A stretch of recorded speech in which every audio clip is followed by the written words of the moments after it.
Hi everyone, this is FIDE Master Charles Galofre, and I'd like to welcome you to this video on chess strategy. The following video we are primarily focusing on positions where we have a bishop versus knight. So in this endgame, the player of the white pieces is Goesta Stoltz, and the player of the black pieces is Isaac Kashtan. The following position is black to play. How would you continue? While you're looking into that, if we want to state that we have a position with close to similar pawn structure, and what's important to notice is that we have pawns on both sides of the board. This is very important when you have positions as bishop versus knight, because when you have pawns on both sides of the board, those positions are typically favorable for the bishop.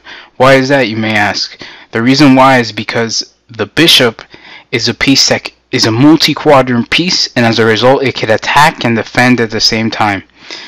Because the knight cannot do this, the knight is inferior. Okay, so in this position, black continues with king to f8, white plays king f1,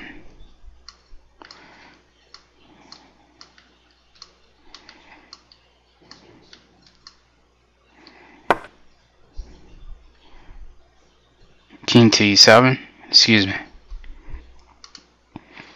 king to e7, king to e2, king to d6, king to d3, and now king to d5. So far so good. Now we have a better minor piece and a better king, a slightly better king. So how are we going to win this position? Well, we need to create an additional weakness. So what's going to end up happening is that we're going to use our bishop to check the black king, improve the positioning of our own king, and then we're going to use our bishop to create weaknesses on white's pawn structure.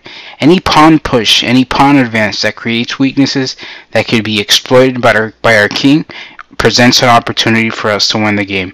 So let's see how that happens. h4. Now we have an opportunity by targeting the g4 square.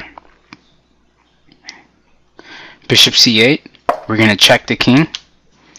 Knight to f3. Bishop a6 check. King c3.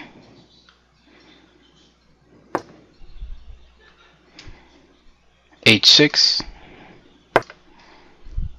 Knight d4. g6. Knight c2, king e4. Now not only does the king have access to the king side, but the bishop as well. Knight e3, f5, a clear and concise move. The idea is to harass the knight. King to d2, f4, knight g4, h5, knight f6, king f5. Now we're going to g4, knight d7, bishop c8, knight f8, g5, threatening king to g4 once again. Pawn takes, king takes, excuse me, I apologize, I mean g3, pawn takes, king h4, king g4, knight g6, bishop f5, knight e7, bishop e6, b4, and after king takes pawn, white resign.